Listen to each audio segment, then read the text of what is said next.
Sí, primeiro é um grande prazer estar aqui hoje com os convidados. Hablamos em um portunhol, porque temos um invitado chileno acá conosco. É um grande prazer estar aqui com vocês. Temos a apresentação de Alex Souza, que é da Universidade Federal Universidade Federal do Ceará, fazendo um doutorado. Alex, que já apresentou várias vezes aqui com a gente. Vou pegar aqui o nome das coisas que eu estou hoje. Então, o Alex vai falar sobre notas sobre a racionalidade neoliberal na educação brasileira. E temos também a apresentação de Juan Carlos Raud. Raud? Esse como habla? Raud.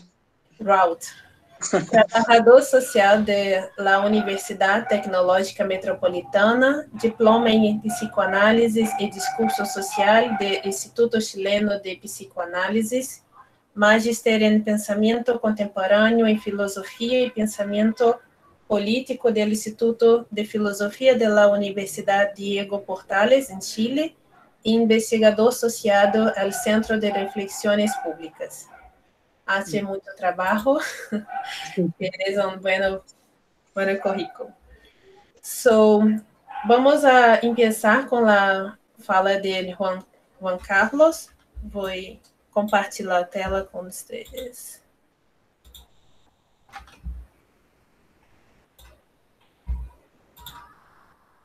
Espera aí.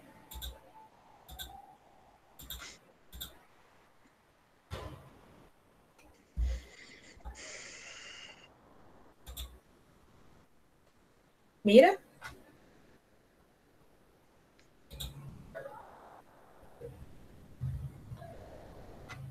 Puedes começar, sí.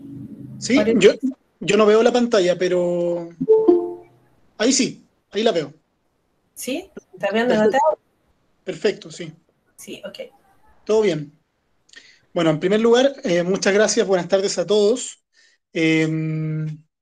En primer lugar, quisiera agradecerte a ti, Priscila, por lo que te comenté la semana pasada. Priscila, nos conocimos hace poco con Priscila y virtualmente, digamos, y Priscila creo yo que ha sido un tremendo aporte en la dirección, en la coordinación y en la gestión de todo este curso de parresía o parresiando. Eh, Creo que es un aporte tremendo para la región, para América Latina, como investigadora, como pesquisadora, como dicen ustedes.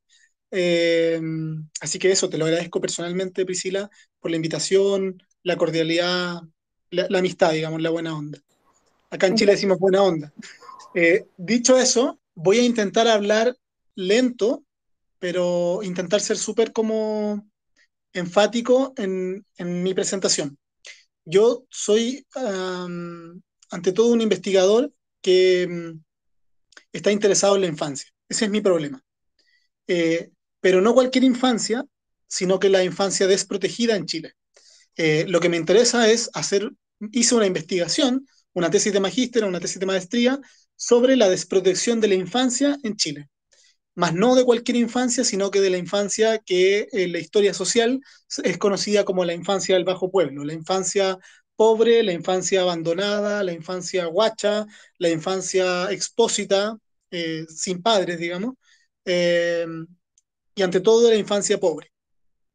Entonces, lo que me propuse fue tomar la noción de biopolítica para investigar la desprotección que ocurre en la infancia. Siguiente, por favor, Priscila. Entonces, voy a presentarles mi plan de trabajo. Mi plan de trabajo es que es esta la estructura. Voy a hablarles del resumen de mi investigación o del abstract. Voy a contextualizar un poco qué es lo que ocurre en Chile con la infancia y ese va a ser más bien el preámbulo de lo que ocurre en Chile, de la situación social en Chile. Voy a hacer algunas preguntas, digamos, ¿quién es Foucault?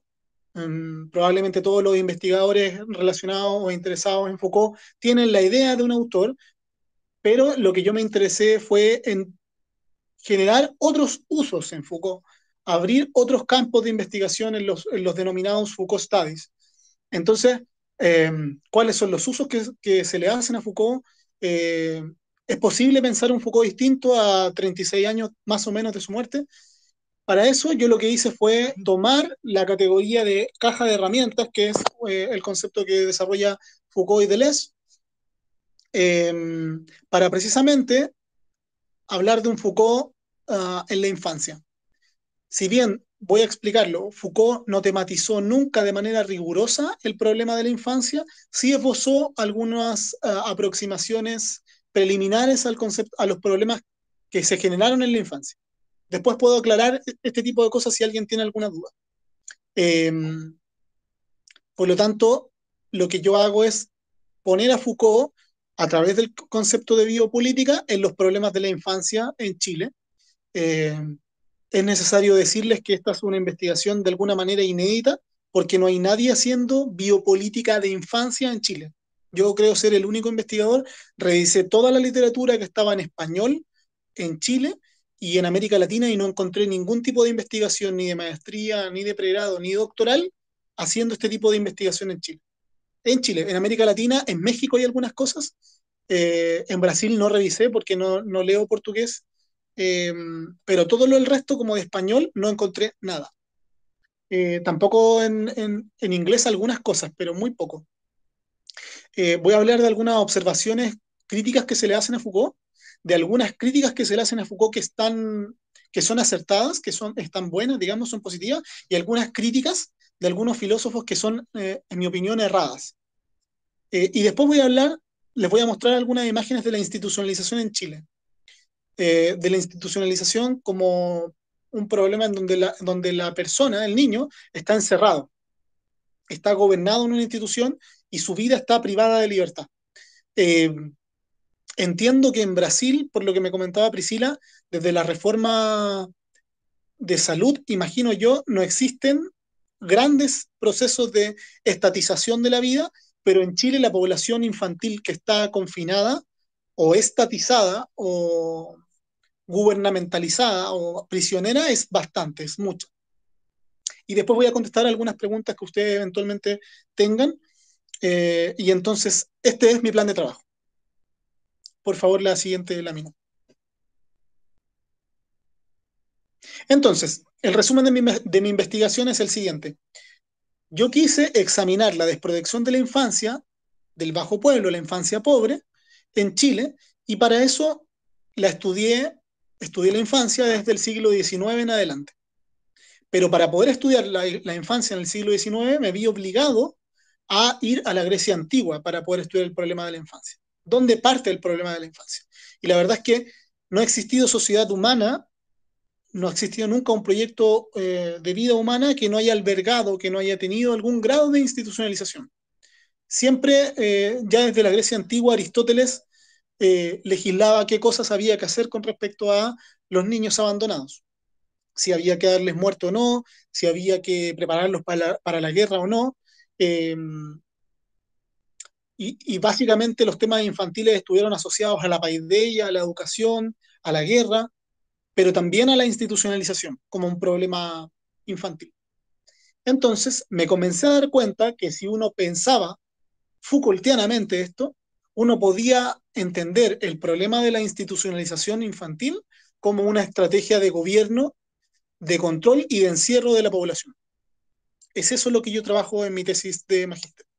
Y para eso lo que utilicé fue tomar la categoría de biopolítica y ampliarla al contexto de la infancia, aplicarla como si fuera teoría social, digamos, entre comillas, guardando las proporciones. Entonces, lo que me propuse al pensar la biopolítica de la infancia es que pretendí conocer varias cosas, entre otras cosas, construir una analítica de la desprotección, para luego ofrecer una clave interpretativa al problema de la muerte infantil, así como una lectura de la biopolítica de la infancia en Chile, del problema del gobierno. La pregunta que me hago es, ¿qué significa vivir y morir? ¿Qué significa que un niño viva y muera en Chile? Lo que yo sostengo, lo que creo, es que hay poblaciones, hay grandes cantidades de poblaciones infantiles muertas, pero en vida. De alguna manera, están viviendo muertos sin ninguna posibilidad de hacerlos vivir. Voy a explicar esto si alguien tiene alguna duda más adelante, porque estoy condensando una metáfora. Pero de alguna manera, Clara Valverde, una filósofa actual, dice que antes las dictaduras nos mataban, digamos, pero ahora el Estado nos deja morir. La siguiente cita, la siguiente página, por favor. Entonces, mi hipótesis de trabajo es esta. Foucault desarrolló escuetamente la noción de biopolítica, fundamentalmente la noción de población, pero las referencias a la infancia están descritas en la literatura en Foucault, en la genealogía, en la etapa genealógica, pero básicamente centrada en los controles en la sexualidad, en el problema de la masturbación infantil, eh, o en el problema del disciplinamiento escolar. Curiosamente, entre comillas, hay una similitud entre la crítica que hace Foucault con la crítica que hace Pink Floyd en Another Break in the Wall. Hay cosas similares ahí. Pero no existe en Foucault una teorización específica de la infancia como un problema de investigación. Priscila, no sé si estoy yendo muy rápido o está bien. No, no, está bien. ¿No está bien? Está bien, está bien. Ah, ok.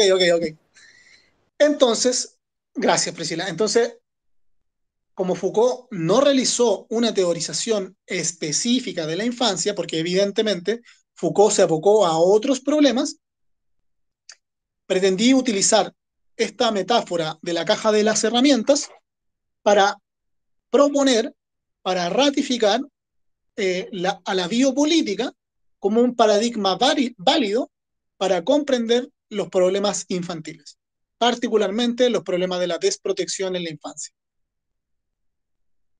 Entonces, lo que hago más adelante en el curso de mi investigación, que está publicada, es que en la obra de Foucault no existe biopolítica sin poder disciplinario. Eso es una hipótesis de mi investigación. ¿Por qué sostengo esta hipótesis? Porque más adelante voy a explicar que hay filósofos contemporáneos, actuales, como Shulhan, por ejemplo, Byung-Chul Han, que sostienen que la biopolítica no está aparejada del poder disciplinario. Pero yo creo que Chulhan está equivocado. Después, ofrezco una hipótesis sobre la muerte, porque en Chile han muerto muchos niños abandonados, muchos niños institucionalizados. Se mueren estando institucionalizados. Entonces, puedo explicarles y les puedo contar por qué hablo de que la muerte en la infancia no está en la biopolítica asociada al concepto de tanatopolítica, que está vinculada al nazismo en la obra de Foucault, o a la necropolítica. Lo que yo digo es que el Estado no los mata directamente, no los aniquila, no les quita la vida directamente, pero los hace morir en vida. Les puedo contar de qué significa morir en vida. ¿Por qué? Porque el Estado, a través de la intervención gubernamental, del poder de la gubernamentalidad, tiene la posibilidad de hacer morir a un niño en la medida en que está vivo. Pero si puede morir entonces un niño, si el Estado puede hacer morir a un niño, también el Estado puede hacer morir a una población completa. Siguiente, por favor.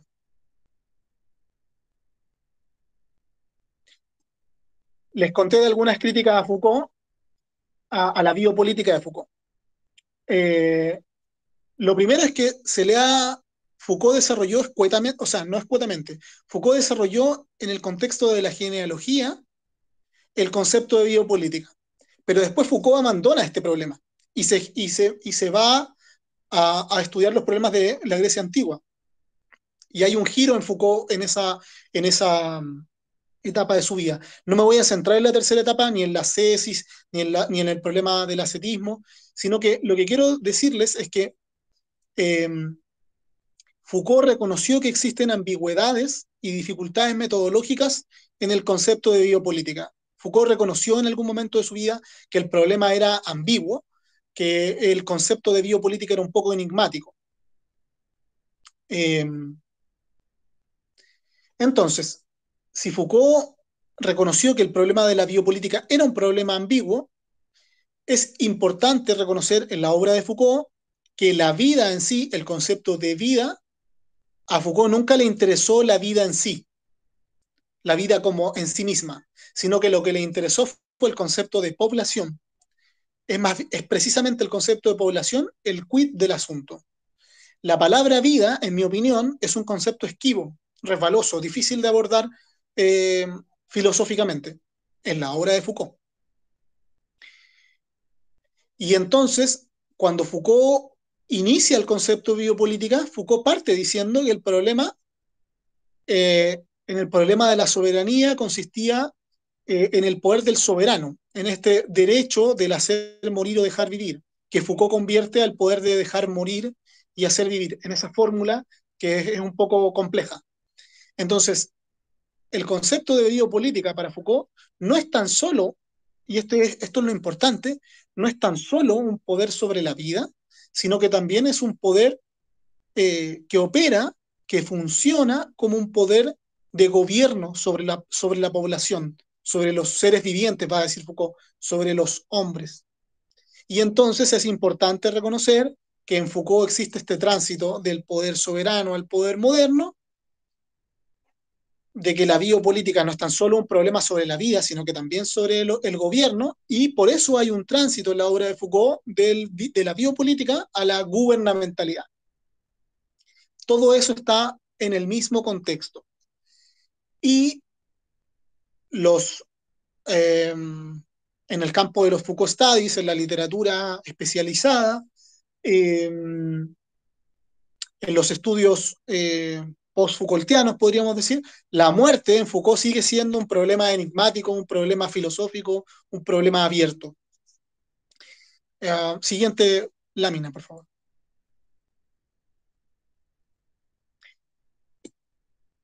Ah, como les dije, Foucault reconoció las dificultades que tiene el término biopolítica y después Foucault tardíamente introduce otro concepto muy eh, enigmático de alguna manera, que es el concepto de biopoética. Al menos la biopoética es un concepto muy escasamente trabajado en Chile, prácticamente no está trabajado, porque este concepto, según a mi entender, está publicado recientemente en la literatura, en el libro Dichos en la fase de dichos y escritos. Y Foucault, por biopoética, va a entender lo que está un poco en el PowerPoint, que es la transformación de uno mismo como una obra de arte. Y ese concepto está más centrado en la conducta individual, como en la moral individual, en la estética individual, en la ética individual. Sin embargo, hay algunas críticas a Foucault que son importantes de reconocer, como por ejemplo que el problema de la desigualdad no está en la obra de Foucault, no está trabajado por Foucault de manera como explícita. Yo creo que a Foucault no le interesaba tanto este problema. Es lo que Didier Fassin hoy día llama biodesigualdad, que más bien remiten a los problemas de la desigualdad en la vida. Y otra crítica importante al concepto de biopolítica que pude reconocer, digamos, en mi investigación, es que la biopolítica es un concepto demasiado amplio, demasiado ancho, porque como se trata de la vida y de la política, en esa unión de conceptos hay lo que en la literatura se llama un ensanchamiento conceptual. Es muy grande el concepto. Siguiente, por favor, Priscila. Acá hay cosas importantes de mi investigación que me interesaba comentarles. Lo primero es que observaciones sobre el proyecto biopolítico de la infancia. En Chile les puedo contar que hubo un proyecto biopolítico para salvar a la población infantil hasta la muerte del presidente Allende. Eso es lo que yo reconozco en mi investigación.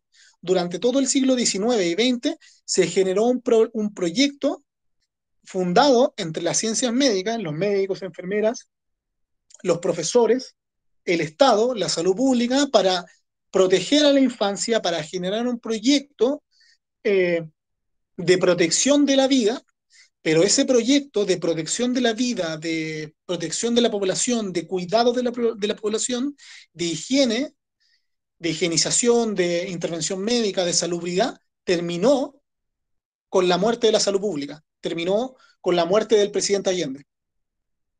Muere Allende y en ese sentido también muere el proyecto biopolítico de la población. Ese es un proyecto biopolítico positivo, afirmativo, en el sentido de que se buscaba proteger a la infancia. Sin embargo, con la muerte del presidente Allende en dictadura, en el 73, el gobierno de la población eh, es un gobierno de la infancia, pero no un proyecto de cuidado de la población.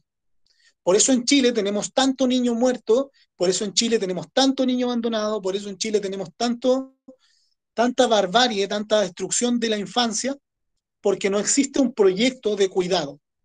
No un proyecto de gobierno, un proyecto de cuidado histórico, de cuidado de la población, como yo lo trabajo en la investigación. Y entonces hay una directa relación en la biopolítica actual que funciona en Chile entre la biopolítica y los mecanismos de control. Yo, en mi investigación, hago la historia de la vida de una niña que se llama Javiera, que el Estado la hace morir. ¿Cómo la hace morir? El Estado captura la vida de la niña cuando era muy pequeña y el poder disciplinario la captura. El poder de las profesiones la captura, el poder de los trabajadores sociales, de los psicólogos, de los abogados, de los médicos, captura la vida de la niña a través del poder judicial y esa niña termina siendo encarcelada al mismo tiempo que termina siendo institucionalizada. Y entonces yo lo que muestro en mi investigación es que hay distintas modalidades del poder disciplinario. En el caso de la protagonista, de la niña que yo trabajo, la niña pasa de distintas modalidades de encierro, pasa siendo una paciente tratada por los programas ambulatorios del Estado para después ser institucionalizada, internada, confinada. Pasa de la institucionalización en algún momento al hospital general y del hospital general pasa al hospital psiquiátrico infantil para ser nuevamente encerrada en el hospital psiquiátrico durante todos los veranos. Y entonces, lo que me interesa mirar biopolíticamente es que eh, el encierro de la vida, el gobierno de la vida, termina de alguna manera, el Estado cada vez que enfrenta este problema, lo enfrenta a través del control y del encierro del cuerpo. Porque si el niño es un delincuente, o si el niño es un niño desprotegido, el Estado para ese niño va a adoptar el mismo tratamiento, la misma lógica, la misma racionalidad, el encierro de la población. Si el niño comete un delito, se le encierra. Si el niño está desprotegido, también se le encierra. Y entonces lo que vemos es una política del cuerpo, del encierro y del gobierno de la población. Siguiente, por favor. Estoy tratando de ir rápido para no excederme con el tiempo. ¿Por qué les comento que es importante hablar de biopolítica en relación al poder disciplinario? Por dos razones. Primero, porque Jean Baudrillard, un sociólogo francés, en un texto breve que se llama Olvidar a Foucault, dice que los efectos disciplinarios de la sociedad contemporánea están obsoletos. Entonces, Baudrillard va a decir que la crítica de Foucault es una crítica literaria, es una crítica de papel, una crítica poética, magistral, pero que no tiene un rendimiento actual, que no existe lo que está diciendo Foucault. Y la verdad es que mi opinión es todo lo contrario. Conceptos como disciplina, vigilancia, panóptico o panoptismo están absolutamente presentes en la sociedad contemporánea, en la sociedad global, pero por sobre todo en Chile. Las protestas, las manifestaciones estudiantiles en Chile son vigiladas permanentemente por los mecanismos de vigilancia, por el panóptico en general. Pero además, Byung-Chul Han, en el texto En el enjambre, que es un texto conocido por muchos, digamos, Chul Han va a decir que la biopolítica solo comprende factores como la procreación, la natalidad o el estado de salud de la población. Según Chul Han, no vivimos en una sociedad disciplinaria, sino que en una sociedad psicopolítica. En mi opinión, esa lectura psicopolítica es completamente europea, no es para nada latinoamericana. De hecho, Chile no está viviendo tiempos psicopolíticos. ¿Por qué? Porque Chul Han va a decir que la intervención de la biopolítica nunca está referida a la dimensión psíquica de la persona. Y en mi opinión, la biopolítica tiene una dimensión psíquica de intervención del cuerpo. ¿Por qué? Porque en Vigilar y Castigar, cuando se condena a Demians, al comienzo del libro, en Demians lo que hay es puro sufrimiento, pero cuando se le condena a Demian, se le condena también un sufrimiento que está materializado en el alma, en el cuerpo, en la psique. Y ya la etimología de psique remite al problema del alma en la Grecia antigua. Por eso Foucault va a decir en la página 39 que el alma es un efecto y un instrumento de una anatomía política. El alma es la prisión del cuerpo. Cierre de la cita. Eso es lo que dice Foucault en la página 39. El ejemplo que yo les pongo de esta niña que sufre, que está apresada por el poder, esa niña no solo estuvo apresada en la dimensión física o material, sino que estuvo apresada en su dimensión psíquica, en su aparato psíquico, en el alma, en las enfermedades que se le producen estando encerrada, o en el confinamiento, que está tan de moda hablar de confinamiento hoy día. Por lo tanto, la biopolítica, a diferencia de lo que cree Chulhan, no está solo referida a la población, sino que la biopolítica está referida también a la vida individual. Y por lo tanto, en Chulhan, el encierro del cuerpo en términos disciplinarios o gubernamentales está desatendido. Chulhan no está interesado en ver estos problemas. Por eso creo que Chulhan está absolutamente equivocado con lo que sostiene. Siguiente página, por favor. Entonces, para volver a la infancia, y ya no discutir lo filosófico con Chulhan, la pregunta que yo me hago es si es posible una protección de la infancia que no sea biopolítica. ¿Es posible pensar en este problema? Y la verdad es que yo creo que no, porque cuando uno habla de biopolítica, aquí lo que hay que preguntarse, en mi opinión, es ¿qué niños, qué infancias, qué crianzas para ustedes se pretende proteger y defender de la sociedad? Noten que cuando un niño es vulnerado por la sociedad. Por lo tanto, a ese niño hay que defenderlo de la sociedad. En mi opinión, no es posible la protección de la infancia o la protección de la niñez sin hacer de ella un objeto de la biopolítica. En la medida en que el Estado promete su protección, instala ahí una biopolítica del niño. Por lo tanto, el niño va a ser siempre un objeto de gobierno, más que un niño a proteger, va a ser un niño a someter, en Chile a normalizar y a dominar. En otros términos, en Chile no ha existido nunca una protección de la vida que no implique su institucionalización. A diferencia de lo que puede ocurrir en Brasil, que el poder está mucho más centrado en las tecnologías de tratamiento ambulatorio, acá el poder opera permanentemente en la lógica de su institucionalización. Si uno quiere, les voy a comentar esto solamente como entre paréntesis, a diferencia de Brasil, en Chile nunca llegó tan fuerte el movimiento antipsiquiátrico o el movimiento antipsicológico o el movimiento antifarmacológico o de la desmanicomialización. En Chile, contra toda la evidencia científica de las neurociencias, de las tecnologías del capital más avanzado en términos de lo que se debe o no hacer con un niño, de las intervenciones psicológicas más avanzadas o basadas en evidencia, en Chile el Estado sigue actuando en contra de la evidencia. Entonces, la pregunta que yo me hago cada vez que yo hago clases sobre esto es que les pregunto a los estudiantes, ¿por qué el Estado termina actuando a contrapelo o en contra de lo que señala la evidencia?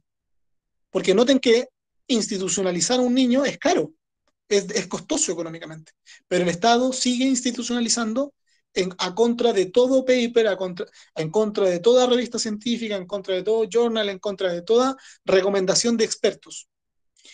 Para ir cerrando, para ir terminando con mi presentación, voy a comentarles que nunca ha habido el tratamiento de la infancia o de cualquier población que no haya estado exenta de la represión, así como en Vigilar y Castigar, Foucault dice que la condena del condenado está en la privación del alma, en la privación del cuerpo, pero Foucault reconoce que nunca la privación de un reo, de un condenado, ha estado exenta de violencia o de represión. Bueno, con los niños es lo mismo.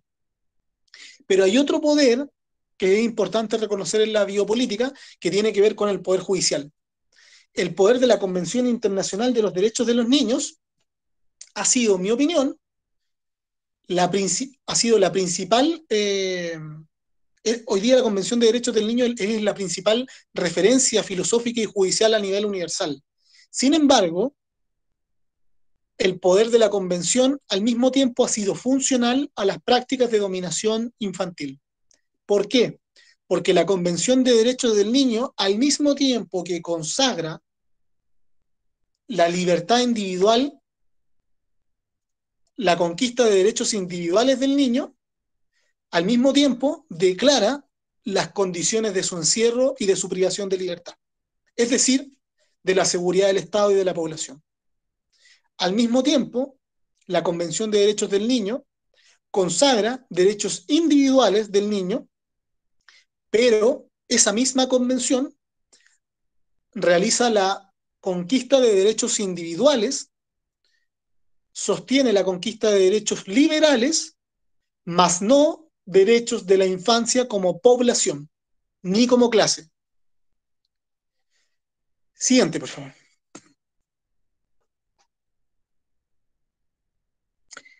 Ahora bien, para salir de la infancia y volver a Foucault, yo les comento lo siguiente. En mi investigación pude explicar con la analítica Foucaultiana el problema de la muerte del niño y de la población. Para distinguir el problema de la muerte y de la población, ya no como tanatopolítica vinculada al nazismo, por ejemplo, en la historia de la sexualidad, en la voluntad de saber, ni tampoco como necropolítica, como se sostiene por Mambé, entiendo que es quien sostiene el concepto de necropolítica. No estoy hablando de la muerte de una población física, de una vitalidad, sino que en la Grecia antigua, yo creo que en Chile ocurre lo mismo que ocurría en la Grecia antigua. En la Grecia antigua, eh, Aristóteles y otros historiadores reconocen, como Philippe Ariès, por ejemplo, que era colega de Foucault, reconocen que había dos formas de hacer morir a un niño. La primera era, o sea, de darle vida a un niño, perdón. Hay dos maneras de darle vida a un niño. La primera es cuando un niño sale del vientre de la madre, cuando nace en el parto, y la segunda es cuando el padre tomaba al niño y lo cogía en sus brazos para reconocerlo como un legítimo heredero en la medida en que era un varón. Si nacías niña, probablemente te abandonaban, digamos, o estabas destinada a morir, digamos. En la Grecia antigua, ya en la política de Aristóteles o en Platón, uno puede ver que la niña como género distinto del niño, tiene un estatuto casi idéntico al del esclavo. Y entonces, en la elevatio, si el padre te tomaba y te levantaba, te reconocía como un contemporáneo, te reconocía como un heredero, como un legítimo heredero a ser soberano en el porvenir. En cambio, en Chile, lo que tenemos es que el Estado sigue actuando como soberano, dejando morir a poblaciones en esta forma de hacerte morir. ¿Por qué? Porque el Estado tiene dos maneras de hacerte morir. O te mata directamente, o te deja al arbitrio de los acontecimientos históricos. Y entonces, lo que me interesa en Foucault, y por qué digo que mi lectura en ese sentido es más novedosa, es porque yo me distancio de esta idea de que le atribuyen a Foucault como una racionalidad de la conspiración, de estar como maquineando el poder, digamos. No, la verdad es que yo no digo que hayan agentes de gobierno o funcionarios, tecnócratas, políticos, pensando en que hay que hacerlos morir. No, lo que digo es que la racionalidad del poder es tan compleja que opera en la medida en que lleva al niño hacia la muerte. Pero al mismo tiempo, mi lectura es novedosa porque Foucault siempre ha sido sinónimo de la sexualidad, del poder, de la locura, incluso de la educación, Foucault educación, digamos. hay un campo de estudio. Pero Foucault nunca ha sido como sinónimo de la población infantil, de la infancia, ni tampoco de la vejez. Hoy día también me interesa estudiar el problema de la vejez, de la longevidad, de la ancianidad. Y entonces, al mismo tiempo, esta investigación filosófica fue capaz de pensar en una población ignorada por la filosofía, a saber, la infancia, y al mismo tiempo lo que me interesé por hacer fue una genealogía de la población infantil en Chile, para poder mostrar entonces que si bien no pude hacer, no pude mostrar, no pude dibujar un Foucault diferente, sí pude dibujar un Foucault distinto.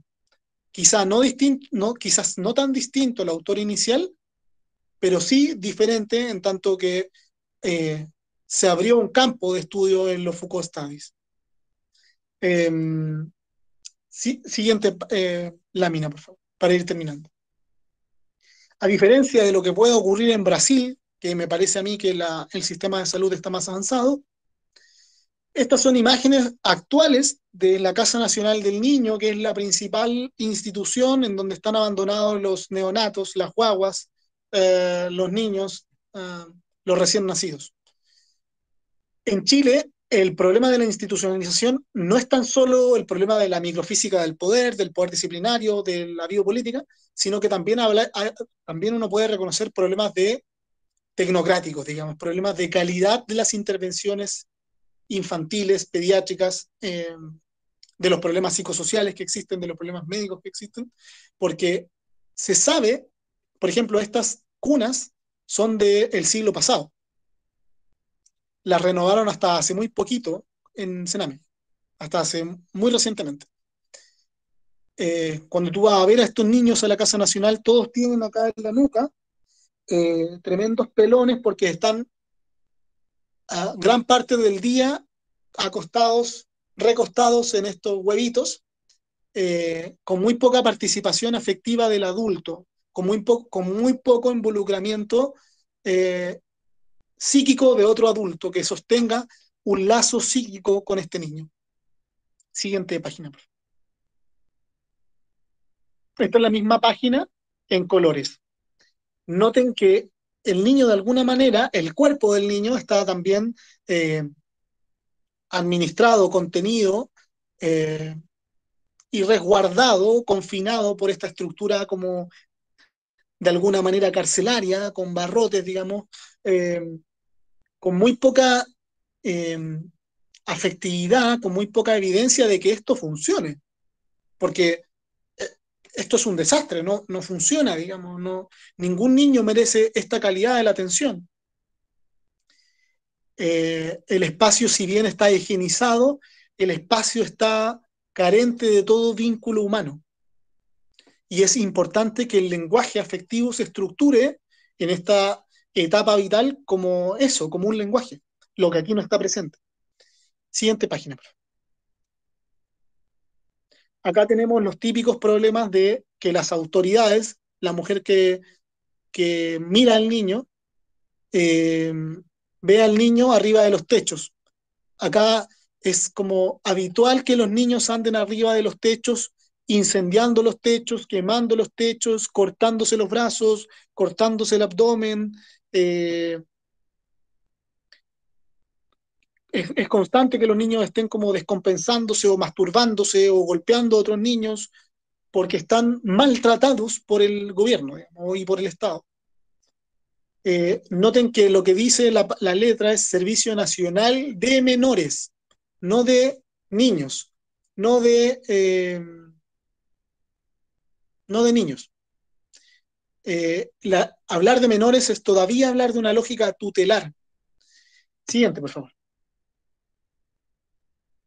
Este es el más horrible de todos porque esto todavía existe y es para niños que están abandonados entre 14 y 18 años. Y de este centro que se llama CREAT Pudahuel, los niños permanentemente se escapan. Tienen una rotación de 100 niños mensuales que se escapan, digamos. Hay un número constante de niños que se escapan del sistema de protección y que entran y salen del centro y que se prostituyen, venden su cuerpo, consumen drogas, consumen alcohol, cometen delitos, etcétera, etcétera, etcétera. Ingresan a los hospitales por urgencias, digamos. Siguiente. Entonces, frente a este problema que se tornó inmanejable para la opinión pública, inmanejable para los gobiernos, el Estado propuso reducir estos centros masivos de institucionalización para llevarlos a centros de mayor calidad, a casas más lujosas, digamos, con más equipamiento. El problema es que la calidad de las intervenciones profesionales, la calidad de la tecnocracia, sigue siendo igual de mala calidad, que en la modalidad de encierro anterior. Entonces pueden cambiar la casa, pueden cambiar la arquitectura, pero no pueden cambiar el fundamento y el sustrato teórico o filosófico de las intervenciones psicosociales. Siguiente, por favor. Bueno, en eso consiste mi presentación. Espero no haber abusado del tiempo de ustedes, espero haber terminado a tiempo y les agradezco muchísimo la oportunidad de poder contarles en qué consistía mi investigación sobre infancia. Eso, muchas gracias. Gracias, Juan. Quero dar-te graças por tua apresentação. És muito generoso compartilhar com nós vossos estudos. Vamos agora abramos para perguntas. Né? Vamos abrir para as perguntas que as pessoas podem fazer para o Juan. Né? Abramos para perguntas. ¿Me demoré mucho? ¿Me pasé en el tiempo? No. Es muy bueno. Muchas gracias, muy amable. ¿Alguien tiene perguntas para hacer? Alguém tem perguntas para o Juan? Alguém quer fazer perguntas? Pode fazer em português. Se ele não entender, a gente tenta, né, traduzir. Eu teria uma pergunta, Priscila. Vai lá. Juan, muito obrigada pela apresentação. O tema é extremamente interessante, porque é um recorte que a gente não vê mesmo no Michel Foucault.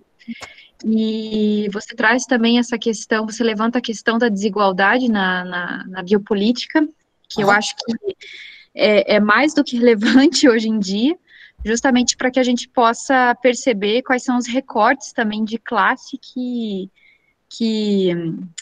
tangenciam a operação da biopolítica.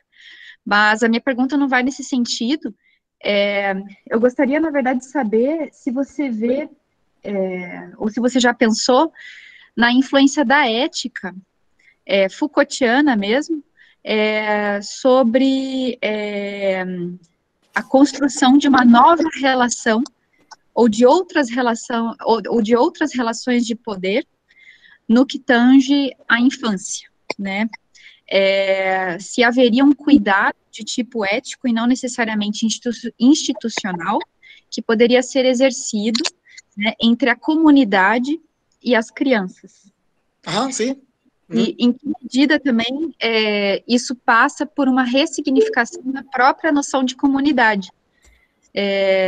Porque o que a gente vê, por exemplo, em comunidades indígenas, as crianças, né, elas são filhas e filhos da comunidade, né, ou seja, não existe uma responsabilização pontual, né, de uma família ou de um grupo de pais determinado, ou do casal, né, enfim, mas há uma responsabilização por parte da comunidade, né.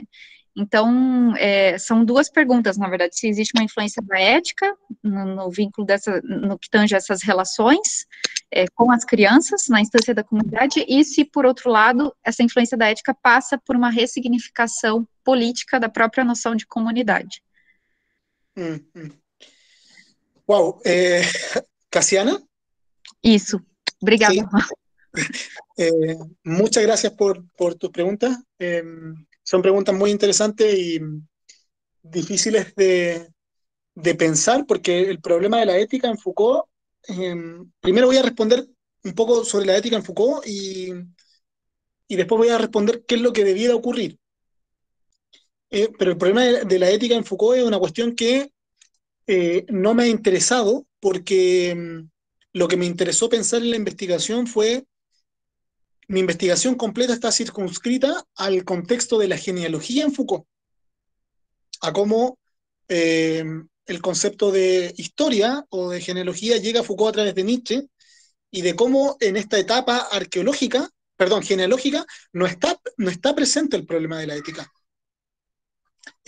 Solo a través de la incorporación del problema de la biopoética, recientemente publicado, entiendo que en el 2015, en el libro Dichos y Escritos, puedo equivocarme, pero creo que es en Dichos y Escritos 4, en el tomo 4, que aparece este concepto de biopoética, en donde Foucault introduce esta noción individual o ética. Por lo tanto, ese es como un concepto como todavía escasamente trabajado, inexplorado, al menos en Chile, en la obra de Foucault, y por lo tanto podría responder respecto de la ética eso que te estoy respondiendo. Creo que a mí me ha interesado más centrarme en el problema del poder, en el problema del gobierno de la población, en el problema de la biodesigualdad, en el problema de la biopolítica como población y como cuerpo individual, más que en el problema de la ética. Ahora, a nivel como de literatura comparada, de política comparada, los estados que han logrado salir de este problema lo han hecho abandonando las políticas de estatización de la vida, de institucionalización de la vida o de confinamiento de la población. Lo han hecho fortaleciendo otras políticas de la vida, como por ejemplo el fortalecimiento de la adopción o el fortalecimiento de las familias de acogida. En el caso de Brasil, desconozco si eso ha implicado a la resignificación de la vida en comunidad o de la vida de la población pobre de manera distinta, porque yo estoy pensando en una población pobre, guacha,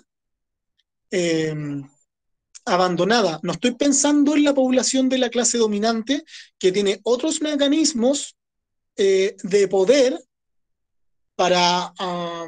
hay otros mecanismos disciplinarios, otros mecanismos institucionales por los cuales la vida se afirma, se gobierna en la élite o en la élite, en la clase dominante. En la población del bajo pueblo, en la población pobre, la vida se estatiza y se encierra. O sea, no funciona como en las élites, digamos. Como digo, en el caso de Brasil, me imagino que en el caso de las favelas existe mayor cuidado como por parte de las crianzas por parte de las familias, pero yo lo ignoro. O si o en alguna selva o si en África habrán otro tipo de respuestas. Pero lo que ocurre como en la sociedad, por ejemplo, Estados Unidos o en la Comunidad Europea, que es lo que uno más lee, se ha fortalecido a través de las políticas de impulso a la unificación familiar a través de familias de acogida o de programas de adopción. No sé si me queda algo por responder o hay algo que no te respondí. Não, perfeito, Juan, muito obrigada. Obrigada mesmo pela resposta, que me faz pensar mais ainda. Muchas gracias a ti por la pregunta. Valeu. Juan, ¿podría hablar más sobre la relación de pobreza, el proyecto neoliberal chileno y la institucionalización?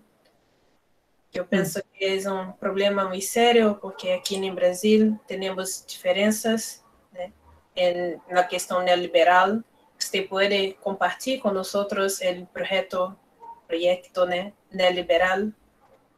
Por supuesto, gracias Priscila por la pregunta, que también difícil pregunta. A ver, lo primero que tendría que decir, Foucaultianamente hablando, es que no existe un proyecto neoliberal más fuerte que el proyecto neoliberal en Chile. Más que en Brasil. Algo de salud pública les queda a los brasileños. Sobre todo pensando en la pandemia, porque en Chile si eres pobre, necesitas el reconocimiento del Estado para que en la medida en que te reconoce, te diga que eres pobre.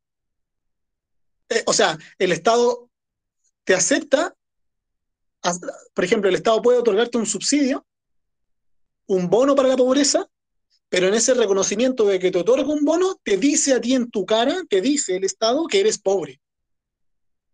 Y entonces en Chile se creó un programa para pobres que se llamaba Programa Puente, que era hacer transitar a los pobres a la pobreza para llevarlos a un lugar estatal que se llamaba la no pobreza. Entonces, el, la clase media en Chile es un concepto esquivo, resbaloso, grande, que significa ser no pobre. Pero el tratamiento de la pobreza neoliberal distingue entre los pobres y los no pobres. Pero el no pobre se diferencia como de, no sé cuál es la moneda en Brasil, como EUS, ¿cómo era? La moneda en Brasil, Real, real, real. es como que fueras, es como que tuvieras 10 reales y el no pobre es 11 real y el pobre es 10 real. Entonces, la diferencia, el tratamiento gubernamental de la pobreza se trabaja con criterios absolutamente económicos heredados de la escuela de los Chicago Boys o hoy día heredados de Harvard o alguna otra universidad, digamos, muy influyente en gobierno. Pero el tratamiento de la pobreza es un tratamiento absolutamente como focalizado, precarizado, el Estado eh, toma los cuerpos de los pobres y vende esas imágenes en la publicidad y los trabaja y los expone como pobres a través del reconocimiento subsidiario de los bonos y de la exposición de la vida. En la medida en que tú aceptas esa publicidad, aceptas que el Estado soberanamente te trate como un pobre. Creo yo que es muy humillante. En eso consiste el ejercicio del poder, para volver a Foucault, ¿no? Como... Sí, sí. Gracias. Tengo una pregunta para hacer. ¿Podría hablar de ejemplos de niños que conoceste que se quedaram em hospitais psiquiátricos? Então, estou perguntando para ele se ele pode falar de algumas crianças que ele conhece, né, que ele já me contou também, né, que ficaram, né, nesses espaços, né, de isolamentos de infantis. Que si puedo hablar de niños, de pacientes o niños atendidos en hospitales psiquiátricos. Sim, sim. Pero con algo más. Nesses espaços, né, de crianças, nessas casas que você trouxe. Ah, bueno, tú me contabas que, o por lo que entiendo, en Brasil el sistema de salud o el sistema como integrado estatal ha protegido la vida de alguna manera, que ha fortalecido los tratamientos ambulatorios, o en la comunidad, o en libertad. Pero como acá en Chile, tanto los gobiernos de izquierda como de derecha siempre aceptaron y apostaron en torno al proyecto de la biopolítica, aceptaron que la biopolítica era con institucionalización. O sea, que la protección de la vida era estando estatizado, encerrado.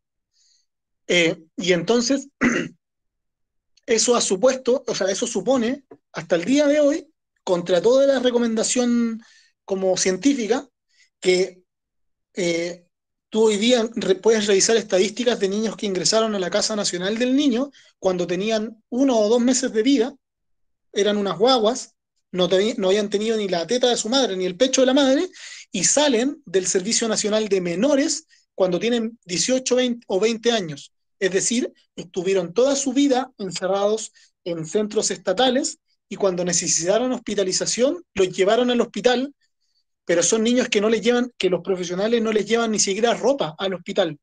De hecho, anoche me llamó una niña, una paciente, pidiéndome que por favor la pudiera contactar con los profesionales que la atienden en el programa para que por favor le llevaran ropa de invierno, porque la ropa que tenía en la comunidad terapéutica le quedaba chica, no tenía ropa para enfrentar el invierno. Entonces, son niños que debieran tener, en mi opinión, la mejor calidad de las intervenciones y de las gestiones profesionales, pero tienen la peor intervención, la intervención de peor calidad. Porque son niños que, en mi opinión, no le interesan a nadie, son una población muerta, son una población que no se va a poder llevar hacia la vida. De hecho, el dictador Pinochet, cuando crea el Servicio Nacional de Menores, crea el Sename para que estos niños puedan ser mano de obra barata en el futuro, en el porvenir, a través de la intervención estatal, de la filantropía, pero ese proyecto fracasó. Ahí se intentó generar otro proyecto de biopolítica, pero ese proyecto fracasó. Por eso estos niños no le importan a nadie, y si se mueren, da lo mismo, no pasa nada. Mueren en la calle. De hecho, entre el 2000 y el 2013 hubo cerca de 1.300 niños como muertos, cerca de 1.300 niños muertos, como 100 muertos por año, en distintas modalidades de tratamiento, encerrados, en problemas ambulatorios, porque no es solo el encierro de la población, es la pobreza, es la marginalidad, es la delincuencia, eh, es la patologización, es la medicalización abusiva, eh, porque no se puede medicalizar la pobreza, por ejemplo, no se puede psicoterapiar la pobreza. Es demasiada la intervención clínica y también judicial sobre un cuerpo de una población que lo que necesita es salir de la pobreza. Por eso todo responde, por eso la biopolítica responde a la gubernamentalidad o al proyecto neoliberal.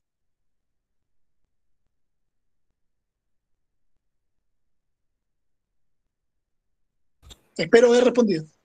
Sí, gracias. É muito, né, terrível, né, ouvir tudo isso que você fala. No hay no Chile algunas medidas que puedes mejorar la situación de los niños? ¿No tienes el debate político acerca de esto? ¿Cómo hay la relación? Se ha politizado, se ha intentado politizar, pero el Estado tiene distintos partidos políticos que han asumido como la captura de la vida de los niños en los centros, y los niños lo han politizado a través de, o los vecinos, la comunidad, a propósito de lo que preguntaba Casiana, porque han habido vecinos que han grabado cómo los niños son maltratados en los centros, cómo son violados o violentados en sus derechos. Han habido denuncias masivas de violaciones anales, vaginales, orales, torturas, incendios, niños que se suben o sea, que se suben en los techos. Hasta hace un par de años atrás murió una niña famosa, se hizo famosa porque una funcionaria del CREAT Galvarino, que estaba arriba del techo, esa imagen que les mostré, en una contención física la aplastó y le quebró como la columna al tratar de hacer una contención física, porque son centros precarios que carecen de los profesionales adecuados y de las intervenciones profesionales especializadas o de alta calidad para otorgarle un tratamiento adecuado a esta población. Entonces, son centros en los que no se puede vivir, digamos. Estes niños não vão à escola, não vão. Muy poca cantidad de niños van a una escuela tradicional. Muy poca cantidad de niños tiene lectoescritura o sabe aprender a leer y escribir, y muy poca cantidad de niños logra obtener la educación básica completa, o la educación, no sé cómo se dirá en Brasil, pero la educación de preparatoria o de educación media completa. Es muy poca. É problema social terrível, né? Terrível. Alguém gostaria de fazer perguntas para o Juan? Aproveitar que o Juan está aqui com a gente para fazer perguntas. Me gustaría como que ustedes me pudieran contar un poco cómo es en Brasil, digamos. Não temos isso no Brasil. Não temos uma instituição em que as crianças ficam, né? Temos espaços como, por exemplo, orfanatos, que as crianças ficam ali esperando, né, para adoção, mas as crianças pequenas, elas são adotadas logo, né? Mas eu também não sou nenhum especialista nisso, se alguém puder compartilhar informações, mas não temos aqui um espaço em que as crianças ficam isoladas até os 20 anos e para poder, né, temos espaços de segregação de menores delinquentes, né? E aí são pessoas que cometeram crimes e são menores de idade. E, é claro, tem uma relação com a pobreza, né, de você cometer crimes e ser preso. Temos até um debate sobre a questão de rever a pena da menoridade, né, porque os jovens que cometem atos e são menores, eles cumprem a pena até alcançar a maioridade.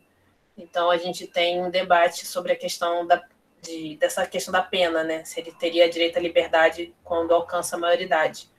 Mas não temos um espaço igual você está relatando no Chile. Isso realmente, como eu comentei com você antes, né, a gente tinha no Brasil um espaço que era o espaço do hospício, e esse espaço do hospício era um espaço muito de segregação da população, por vários motivos.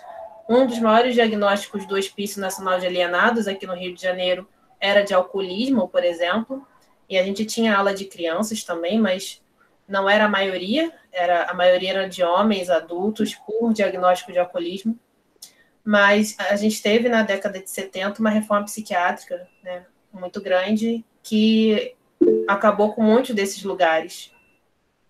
Então, assim, realmente isso que você mostra pra gente é bem chocante. En Brasil no hay pena de muerte, ¿no? Não, também não temos pena de morte. ¿Y cuál es la mayoría de edad en Brasil? 18 anos. 18 años. No Chile também? También, sí. Pero en Chile un joven, un niño, puede ser condenado como un delincuente cuando tiene 14 años. E ele pode ficar preso a vida toda, não tem pena que liberta ele, por exemplo, quando faz a maioridade. Tiene condenas como menor de edad, pero puede ir privado de libertad, puede ser condenado y encerrado en una cárcel para jóvenes, pero es una cárcel igual. Igual a dos que cometeram com maioridade. No, no con mayores de edad, pero si cometiste un delito a los 17 años y mataste a alguien y cometiste un delito y te condenaron 10 años, vas a salir de la cárcel para jóvenes cuando tengas 27 años. Y se mezclan los grandes con los chicos. É, muito complicada a situação, mas eu acho, assim, né, que tem muita relação com a questão dessa pobreza que o neoliberalismo também gera, né? E aí você tem uma população também de crianças abandonadas em altíssima quantidade, pelo visto, né? Então não tem os dados estatísticos, né? E isso em relação ao Brasil, por exemplo, para comparar com o Chile, mas acredito que o Chile talvez tenha mais quantidade de crianças abandonadas nessas instituições por questão de pobreza, né? E aí você gera esse problema que o Estado tenta resolver com a institucionalização, criando esses espaços. ¿Y en Brasil hay investigadores como haciendo biopolítica de infancia o no? ¿O el problema de la infancia no está visualizado en Brasil, por ejemplo, como biopolítica? Eu não conheço pessoas que trabalham com esse tema. Não sei se alguém aqui conhece. Lucimar levantou. Peraí, Lucimar levantou a mão. Lucimar quer fazer pergunta? Boa noite, Priscila. Boa noite, Juan. Fiz uma pergunta para Juan no chat, mas eu acho que a pergunta que eu fiz para ele, ela vai ficar escondida na outra pergunta que eu quero fazer no comentário. Eu perguntei ao Juan como que é a recepção dos textos e a teoria de Foucault no Chile. Mas antes, Priscila, eu gostaria de comentar sobre essa questão do menor abandonado no Brasil, né? A minha pesquisa de doutorado, ela está focada nessa questão do menor abandonado, uma vez que eu pesquiso a obra de Jorge Amado, Capitães de Areia. E a obra de Jorge Amado, Capitães de Areia, trata dessas crianças abandonadas nas ruas de Salvador na década de 30, 1930. E então eu recorri a jornais antigos, jornais desde o século XVIII, século XIX, século XX e XXI. É muito comum no Brasil, Priscila, crianças abandonadas desde o século XVIII. A questão do menor abandonado no Brasil é debatido em câmaras municipais, estaduais e federais, desde o século XVIII. E isso é um tema muito recorrente. Não tem um ano sequer que você digite menor abandonado ou criança abandonada que você não tenha uma ocorrência em jornais, em periódicos da época. Entendeu? Então, até 1980, antes mesmo de surgir aqui no Brasil o Estatuto da Criança e do Adolescente, era muito recorrente. Aqui no Espírito Santo mesmo, onde eu moro, ainda em 1990, quase 2000, estava se discutindo essa questão ainda do menor abandonado, aqui no Brasil. E no Espírito Santo, muito recorrente. Nos anos, então, 1920, 1930, até 1960, existiam casas de menores que acolhiam esses menores, onde eles ficavam. Não eram orfanatos, com o nome orfanatos, eram casas de recolhimento desses menores, que eram mantidos muitas vezes por associações de moradores, eram mantidos por uma elite que se preocupava, um grupo de mulheres da elite que mantinham esses orfanatos, essas casas, e com alguns auxílios da Igreja Católica e também ao pequenos auxílios parte do governo, que às vezes cedia o espaço e às vezes cedia alguma certa alimentação. Mas a questão é terrível no Brasil, né? Essa questão do menor abandonado. E é uma questão que vem já desde o século XVIII, eu encontrei registros em jornais de menores abandonados no Brasil. Nas cidades do Rio de Janeiro, São Paulo e Salvador, então, assim, o mais interessante é encontrar aqui no Espírito Santo, na capital, no século XVIII, no século XIX, em diante, essa ocorrência, né? Eu pesquiso, Juan, então, a literatura de Jorge Amado, buscando mostrar que o grupo de Capitães da Areia, esses meninos, eles se tornam uma resistência ao projeto biopolítico de aniquilação, porque a sociedade brasileira ela não debate esse assunto. Por quê? Porque a vontade da sociedade, da elite brasileira, é aniquilar isso. Isso é um problema que incomoda. A menor de idade incomoda a sociedade. E a sociedade busca eliminar esse grupo. E na literatura do Jorge Amado, não sei se você conhece Jorge Amado, Capitães da Areia, é claro o projeto de aniquilação. Aí o meu projeto a minha tese de doutorado, ela busca apontar, explicar elementos que comprovem que o grupo de meninos Capitães da Areia é uma força de resistência ao projeto biopolítico de aniquilação. E está em curso no Brasil nos anos 1930. A Priscila falou sobre casas, Priscila, existiam no Brasil as FEBEMs. As FEBEMs, em Minas Gerais, Mari Del Priori, ela tem um livro sobre a história da criança, da infância no Brasil, e ela traz as FEBEMs, né? Tem um filme brasileiro chamado O Contador de História. Quem vê esse filme vê a realidade da criança no Brasil na década de 50, 60.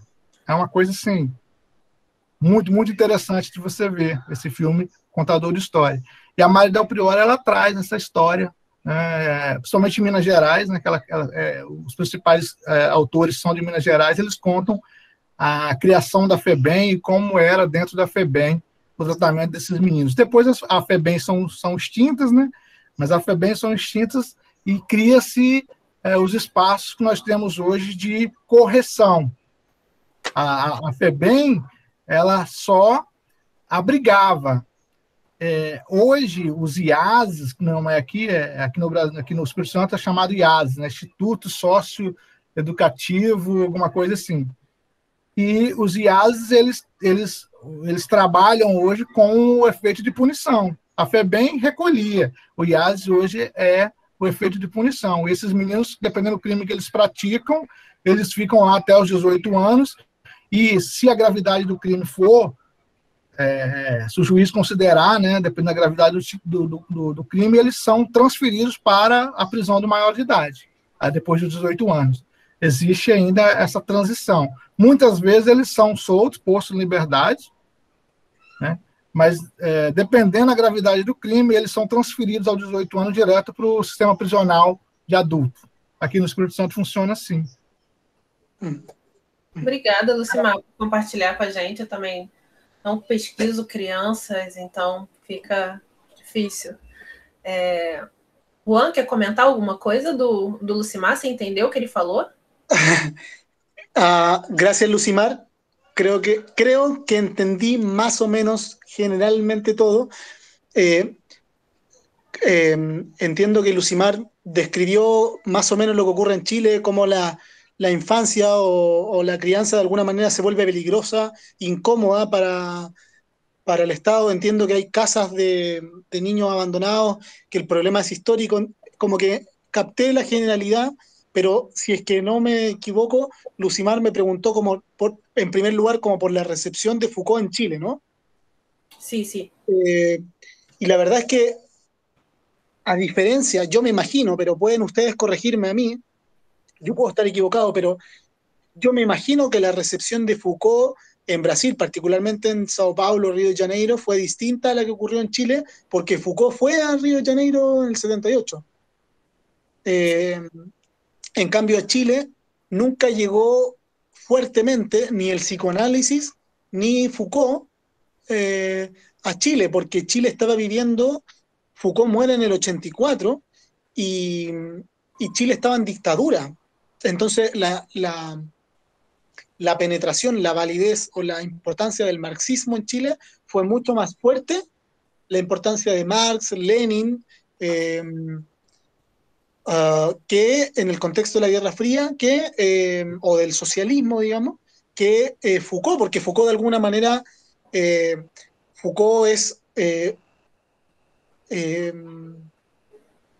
digamos, en Foucault hay una pata, hay una dimensión en Foucault muy antimarxista, digamos.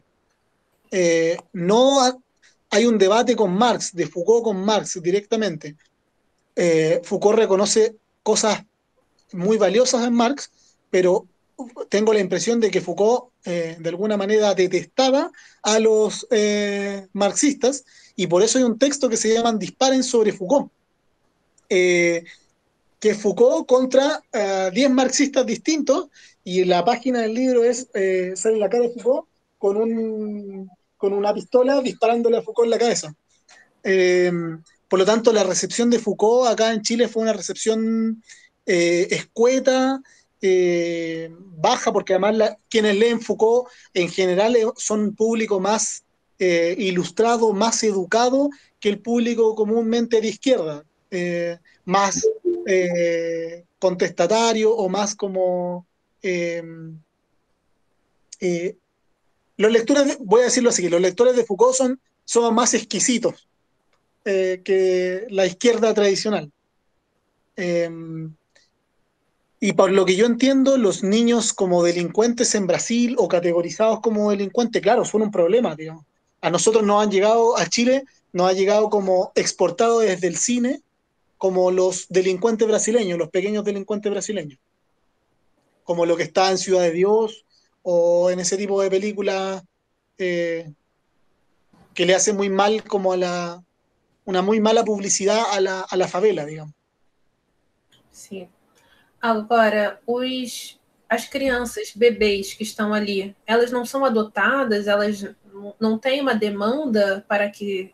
No funciona bien el sistema de adopción en Chile.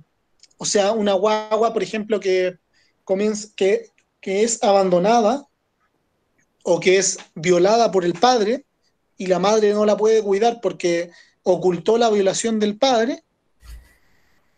Yo he atendido un montón de estos casos en el hospital en el que trabajaba.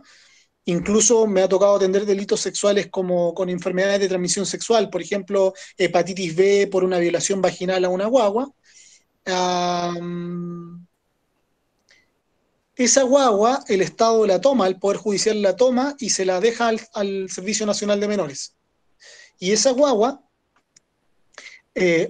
comienza un proceso judicial para que, no existiendo ningún familiar, pueda ser declarada susceptible de adopción. Pero ese proceso judicial es un proceso tórpido, porque basta con que aparezca en algún momento un familiar para que el proceso de adopción se destruya, digamos, se interrumpa, y vuelve esa guagua a ser candidata para que alguien la saque de la institucionalización. Pero ese proceso puede durar años. Entonces, hasta que finalmente se resuelve que la guagua sea adoptada, pueden pasar 3 años, 5 años, 8 años, y después nadie, ninguna familia, quiere adoptar una guagua, o sea, un niño de 8 años.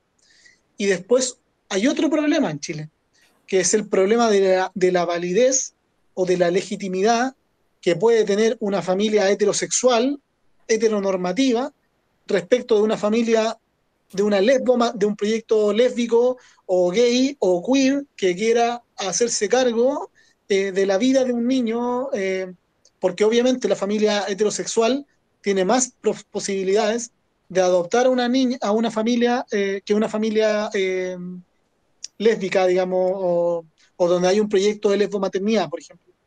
es súper difícil el tema en Chile. La sociedad chilena es profundamente clasista, racista y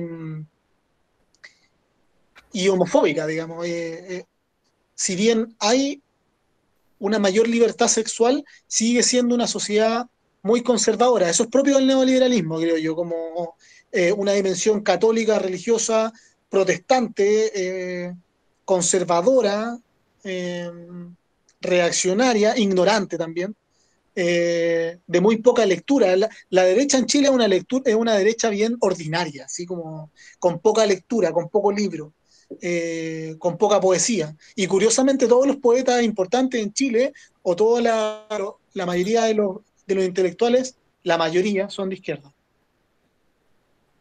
Ahí me estoy arriesgando una hipótesis, una tesis bien dura.